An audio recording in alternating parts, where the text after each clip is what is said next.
In Cyprus, there's been a big expansion in the SBA Customs Department in Decalia. The increase in traffic between the north of Cyprus and the south has resulted in more problems with illegal immigrants and a rise in smuggling. With a new team of freshly trained recruits on the case, it's hoped these problems can be better controlled, especially at the unofficial checkpoints. More than 1,000 people cross through the village of Pergamos near Decalia onto SBA soil from the occupied north each weekday. Of course, not everyone's attempting to enter illegally, and not everyone's trying to smuggle in banned goods or exceed the legal limit on permitted products, but many do.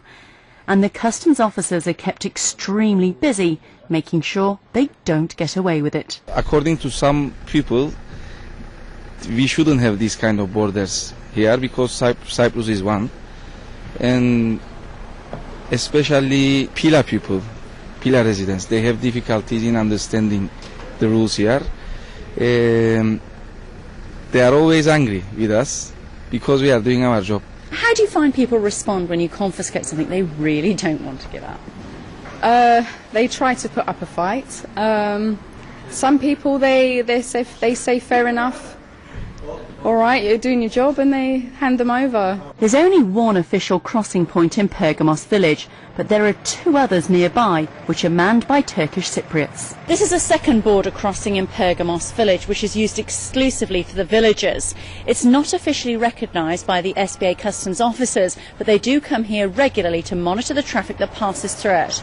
We witness vehicles passing through at a steady rate. And once again, the customs officers stepped in to make sure the drivers and passengers were abiding by the law. It quickly became apparent not everyone was. We were told this happens every day, and were it not for SBA customs, illegal entries would be made regularly. What you've just seen is a Turkish mainlander who has attempted to cross through the West Gate here. They are not entitled to enter the SBA or the Republic of Cyprus, so he's being taken back to the recognised crossing point, where we take his details and refuse him entry and send him back to the north. Nearby, a special thermal imaging truck hides in the bushes. It's used at night primarily to detect illegal immigrants attempting to enter from the north into the south. At the customs headquarters in Decalia, a room is devoted to items which have been removed at the checkpoints. They include lime sticks, which are used to trap tiny birds for food, a highly illegal practice. Well, we're going to look at some of the goods that the customs officers would typically confiscate. Well, here we have a few items which we would class as offensive weapons. We have here a wooden baton which could only be used to hit somebody with. Somebody bringing this through would quite likely face prosecution and or a fine for having that. However, in the same category we'd have this as a samurai sword, which people could mistake as an ornament and do use as an ornament. However, when you can see it, it's very sharp here. It looks pretty brutal. It is. But because of the purpose of it, it would be used as an ornament. They're less likely to face prosecution or a fine for having that. Down at the front here, we have a couple of counterfeit handbags. One is Louis Vuitton and the other one is Jimmy Choo. Now, these are manufactured, we think, in Turkey. We have here a shotgun which was brought across from the north.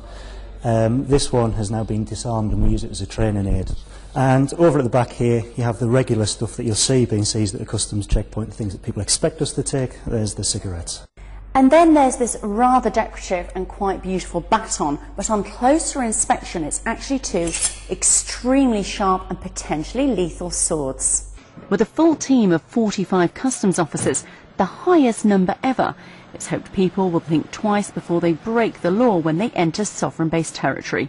Jenny Curtis, BFBS reports, Cyprus.